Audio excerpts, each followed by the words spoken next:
Assalamualaikum warahmatullahi wabarakatuh. Kami dari kelompok 10 akan mempresentasikan tugas kami, yakni negara Kuba. Sebelumnya boleh perkenalkan nggak namanya siapa, Mas? Oke, nama saya Firly Widiawan, saya mahasiswa HI Angkatan 2020. Oke, sebelumnya saya mau tanya nih, kira-kira Masnya sendiri ini tahu nggak tentang peristiwa revolusi Kuba? Sedikit sih, Mbak. Oke, aku mau tanya sedikit nih, Masnya tahu nggak siapa tokoh revolusionernya Kuba pada saat itu? Sependek pengetahuan saya ada Fidel Castro, ada Che Guevara dan kawan-kawannya. Oke, terima kasih, Mas. Assalamualaikum warahmatullahi wabarakatuh. Perkenalkan, nama saya Nuril Fatia dengan akhiran NIM 197. Negara Kuba adalah negara dengan nama resmi Republika de Kuba yang sampai saat ini ibu kotanya terletak di Havana. Negara Kuba dinyatakan merdeka pada tahun 1902 dari Spanyol, akan tetapi kemerdekaan ini tidak terlepas dari adanya intervensi. Negara Kuba dinyatakan bebas dari intervensi pada tahun 1959 yang ditandai dengan adanya peristiwa revolusi Kuba pada saat itu. Pada mulanya negara Kuba ditemukan oleh seseorang asal Spanyol yang bernama Christopher Columbus pada tanggal 28 Oktober 1492, yang mana saat itu langsung diklaim sebagai negara kolonial Spanyol. Seiring berjalannya waktu, muncul kemudian gerakan kemerdekaan di bawah pimpinan Jose Marti di tahun 1895. Negara Kuba dinyatakan merdeka pada tahun 1902. Negara Kuba dinyatakan merdeka pada tanggal 20 Mei 1902 dengan bantuan Amerika Serikat. Pasca kemerdekaan, pemerintahan negara-negara Kuba dinilai bersifat imperialisme, sehingga pada tahun 1953 muncullah pergerakan revolusi yang dipimpin oleh Fidel Castro. Adapun beberapa faktor pendorong adanya revolusi tersebut, yakni satu, adanya peristiwa rasisme pada pemerintahan Fulgencio Batista yang sedang berkuasa pada saat itu. Yang kedua, adanya intervensi Amerika Serikat. Sebenarnya kalau kita bicara tentang intervensi Amerika Serikat ini telah terjadi sejak kemerdekaan negara Kuba itu sendiri, yakni tepatnya 1902 dengan terjerumusnya amandemen Platt 1902, yang mana di amandemen tersebut juga memaksa negara Kuba untuk menyewakan sebagian kedaulatannya, yakni Teluk Guantanamo yang sampai saat ini tetap berlangsung. Terus yang ketiga, yakni adanya peristiwa revolusi agraria di Meksiko tahun 1917. Kenapa? Peristiwa ini juga termasuk faktor pendorong karena pada peristiwa ini mendorong inisiatif Fidel Castro yang ingin memprakarsai revolusi agraria di tahun 1953. Setelah kita berbicara tentang faktor pendukung adanya revolusi, adapun beberapa proses revolusi yang ditandai dengan beberapa peristiwa penting, yakni satu, peristiwa agraria de Prio di Niquera, peristiwa penyerangan La Plata, ketiga adanya peristiwa penyerangan pos pertahanan El Ufero, keempat adanya peristiwa Sierra Maestra, dan yang terakhir ini lebih ke proses detik-detik puncak revolusi tersebut.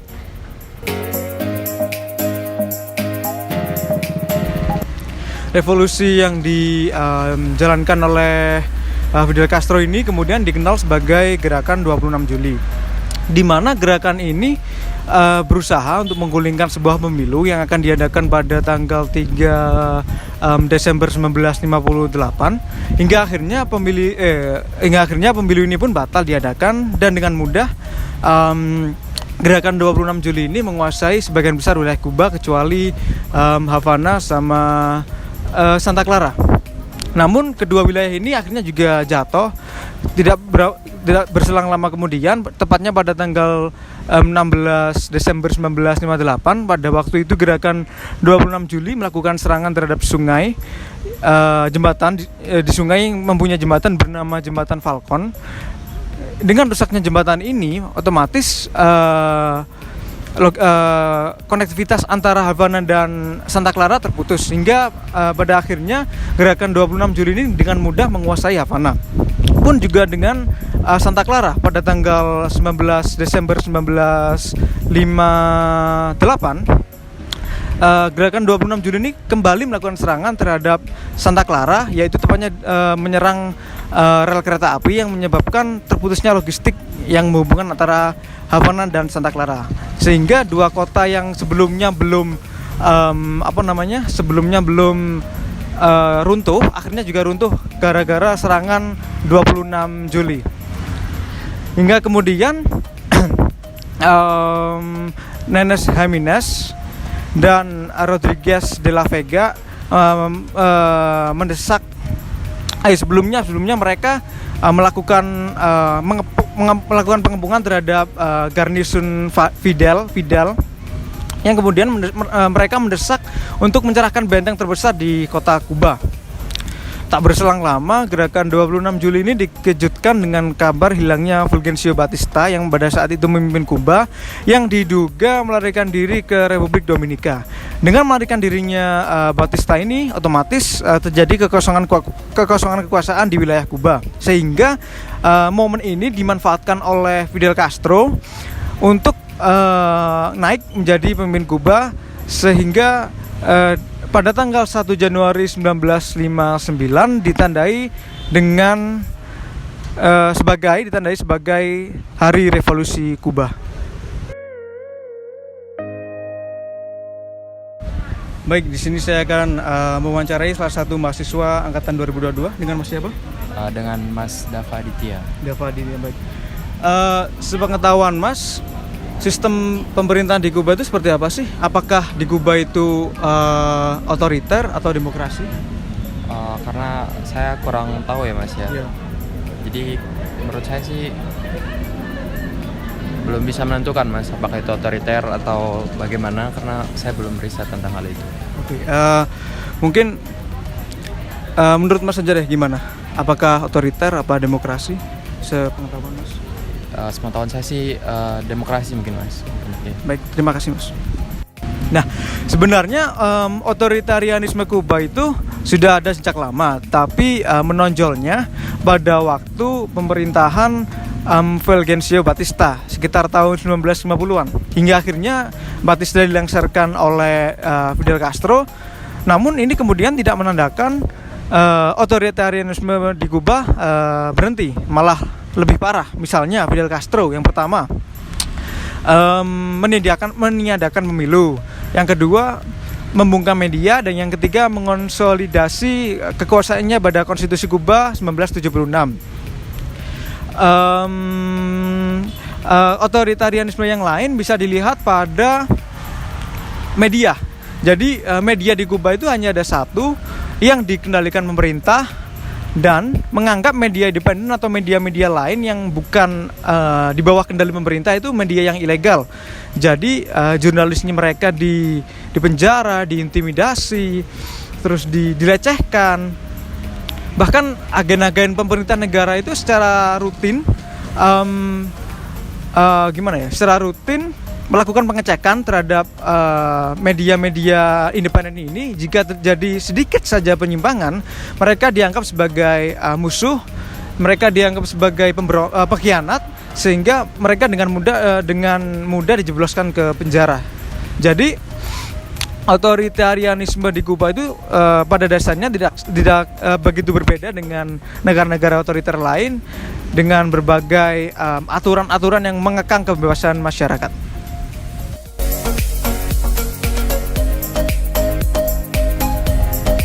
Halo Kak. Halo. Selamat siang. Siang. Atas nama siapa? Najwa. Dari jurusan? Hubungan Internasional. Angkatan? 2021. Nah, Kakak tahu nggak sih di Amerika itu, di benua Amerika ada satu negara bernama Kuba? Tahu. Kira-kira menurut Kakak bentuk negara Kuba itu seperti apa sih? Apakah negara kesatuan atau negara federal? Wah, kalau itu kurang tahu sih Mas. Kira-kira aja deh, tebak aja. Apa ya? Tadi apa pilihannya? Pilihannya adalah federal atau kesatuan. Kesatuan mungkin? Yeay, selamat 2 juta rupiah. Terima kasih Kak. Iya. Perkenalkan, nama saya Viva Rossoneri dengan NIM akhir 201. Jadi di sini saya akan menjelaskan tentang bentuk negara Kuba. Jika kita membicarakan tentang bentuk negara Kuba, Kuba merupakan suatu negara dengan bentuk resmi adalah negara sosialis kesatuan, di mana pemerintahan Kuba ini bersifat otoriter, lebih condong ke totaliter. Yang dimaksud dengan totaliter ini adalah negara Kuba, pemerintahnya itu turut andil dalam segala aspek kehidupan yang ada di Kuba. Jadi semua aspek kehidupan itu berada di tangan pemerintah. Dengan pemerintahan yang seperti ini, namun negara Kuba ini rakyatnya itu terima-terima saja karena rakyatnya ini sudah mendapatkan apa yang mereka butuhkan dan apa yang mereka inginkan, seperti pendidikan, fasilitas kesehatan, rumah, kebutuhan ekonomi, itu semuanya sudah disediakan oleh pemerintah. Jadi mereka sudah tidak punya alasan lagi, meskipun dengan pemerintahan yang bersifat otoriter, tapi mereka tidak perlu lagi untuk memberontak. Lalu yang kedua, bentuk negara Kuba yang sekarang ini juga dipengaruhi oleh revolusi Kuba, yang dimana yang telah dijelaskan oleh teman saya tadi mengenai revolusi Kuba. Dalam pemerintahan Batista sebelumnya itu Kuba itu masih bersifat imperialis dari Amerika Serikat. Lalu setelah adanya revolusi Kuba yang dipimpin oleh Fidel Castro, Raul Castro dan Che Guevara itu, Kuba itu menjadi negara yang lebih condong ke arah komunis dengan pemerintahan yang otoriter, dan itu membawa nasib baik bagi Kuba ke depannya. Selanjutnya di Kuba sendiri, dalam satu negara Kuba itu dibagi menjadi 15 provinsi dan satu munisipio especial, atau kalau di Indonesia mungkin seperti daerah istimewa lah ya. Jadi dalam 15 provinsi ini nantinya di Kuba sendiri akan dibagi lagi menjadi 168 kota. Dan untuk para pemimpin-pemimpin dari setiap wilayah di Kuba ini seperti wali kota, gubernur, dan pemimpin dari daerah istimewa termasuk presiden, itu dipilih dalam jangka waktu sepanjang 5 tahun sekali, dan pemilihnya adalah warga negara Kuba yang telah berusia di atas 16 tahun. Dan dan para calon-calon pemimpin ini nantinya itu akan diberikan oleh partai yang berkuasa di Kuba, yaitu Partai Komunis Kuba. Jadi semua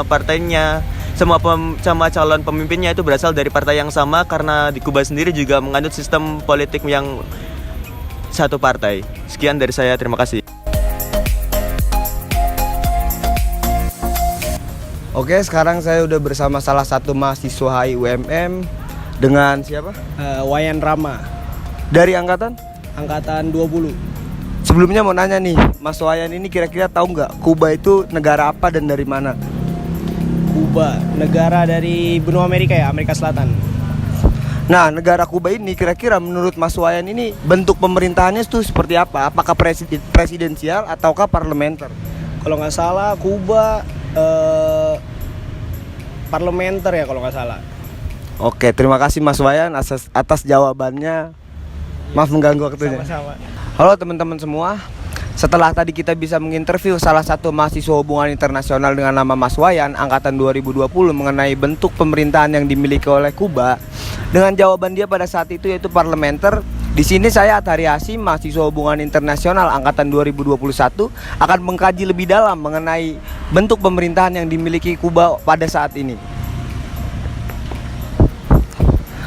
Negara Kuba sejak awal pendiriannya itu memiliki bentuk pemerintahan parlementer dengan Perdana Menteri pertama yaitu Carlos Saladrigas Zayas dengan masa jabatan hanya 2 tahun saja. Kemudian berlangsung cukup lama hingga pada akhirnya Perdana Menteri terakhir yaitu Fidel Castro, yang akhirnya setelah ia naik jabatan menjadi presiden Kuba pada saat itu, ia membekukan salah satu jabatan yaitu jabatan Perdana Menteri dan menjadikan negara Kuba pada saat itu di era pemerintahannya itu, negara Kuba itu sebagai salah satu negara yang menganut presidensial, jadi bukan lagi parlementer. Kemudian bentuk pemerintahan ini berlangsung cukup lama, yaitu pada saat pemerintahan Fidel Castro hingga pemerintahan Raul Castro. Dewasa ini setelah berakhirnya pemerintahan Fidel Castro dan juga Raul Castro dilanjutkan oleh salah satu presiden yang bernama Miguel Diaz. Miguel Diaz ini pada akhirnya mengambil keputusan untuk mencairkan kembali apa yang diwariskan oleh Fidel Castro pada saat itu, di mana ia akhirnya mengadakan kembali Perdana Menteri sebagai kepala pemerintahan. Perdana Menteri pertamanya setelah akhirnya dicairkan kembali yaitu Manuel Maurero. Para pejabat Kuba menyatakan bahwa mengapa Kuba pada saat ini diadakan kembali mengenai tujuannya dibentuk kembali Perdana Menteri sebagai pembantu dari presiden pada saat ini. Itu karena pada saat itu pejabat Kuba itu menyatakan bahwa untuk untuk meningkatkan akuntabilitas serta birokrasi ekonomi yang dikelola oleh negara pada saat itu. Jadi bisa disimpulkan bahwa pada saat ini setelah progres yang banyak dengan dinamika yang meliuk-liuk pada saat itu, negara Kuba akhirnya memeluk kembali sistem parlementer yang sebelumnya diadakan pada awal pendiriannya, sebelum akhirnya direvolusi oleh Fidel Castro. Mungkin itu saja yang bisa saya sampaikan mengenai bentuk pemerintahan negara Kuba. Sekian, wassalamualaikum warahmatullahi wabarakatuh.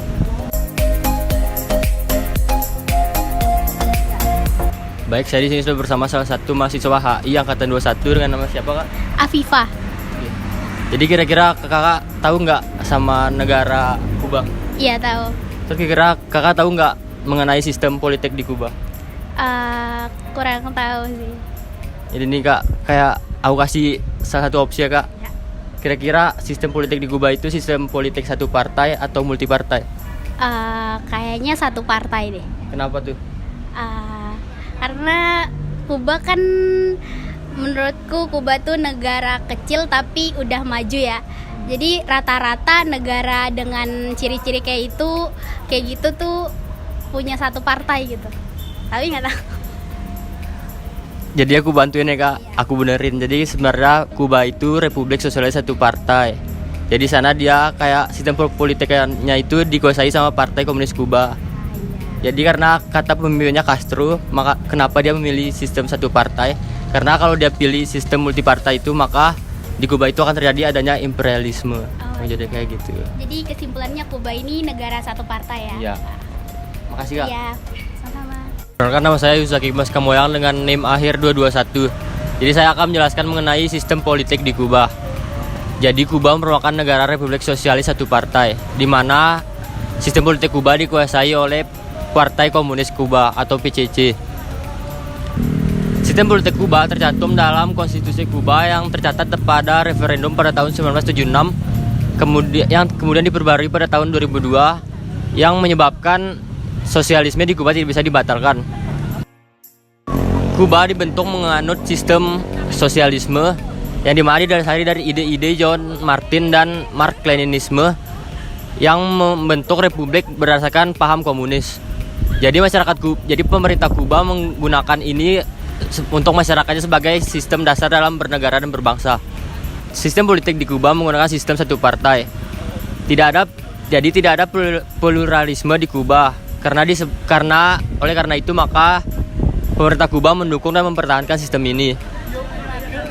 Juga karena di Kuba Partai Komunis Kuba memiliki 800.000 anggota lebih, dan oleh karena itu Castro sebagai kepala pemerintah, oleh karena itu Castro memilih sistem satu partai daripada multipartai, karena apabila menggunakan sistem multipartai maka akan menyebabkan adanya imperialisme di Kuba. One state party system merupakan sistem pemerintahan yang digunakan oleh Kuba. Oleh karena adanya sistem ini maka pemerintah di Kuba yang terdiri dari satu partai saja, yaitu Partai Komunis Kuba. Oleh karena menjadi partai satu-satunya di Kuba, maka partai ini memiliki hak penuh dalam menentukan kebijakan dalam negeri maupun kebijakan luar negeri. Dan kemudian partai ini tidak hanya sendiri saja, tetapi dibentuk lembaga-lembaga untuk membantu partai ini dalam penyebaran ideologi dan penyebaran propaganda, seperti kepada perkumpulan pemuda komunis, perkumpulan buruh, dan lain-lain. Kemudian saya akan membahas mengenai sistem pemilu di Kuba. Jadi sistem pemilu di Kuba sangat berbeda dengan negara lain yang ada di dunia.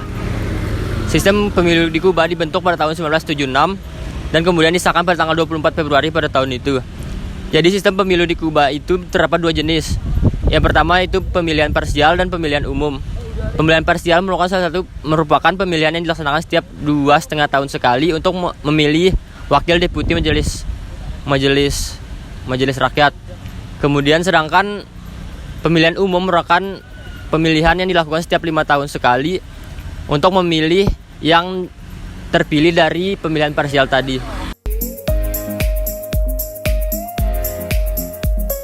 Nah, oke, kita sekarang bahas fun fact mengenai Kuba dalam 10 tahun terakhir, terutama dalam fun fact mengenai politiknya.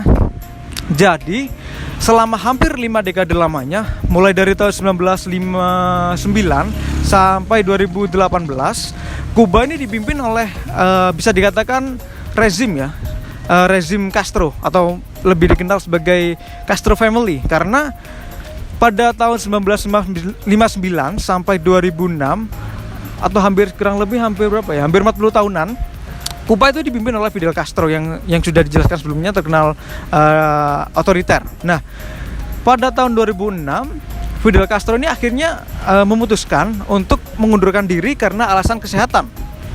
Lalu pada tahun 2008 Fidel Castro ini mengumumkan secara resmi kepada masyarakat Kuba bahwa dia akan mengundurkan diri dan digantikan oleh adiknya, yaitu Raul Castro. Nah, dengan mundurnya Fidel Castro ini,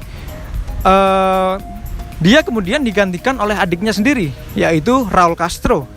Dan Raul Castro ini memerintah Kuba hampir 1 dekade lamanya, yaitu tahun 2008 sampai 2018, hingga akhirnya dia mundur pada tahun 2018 dan digantikan oleh Miguel.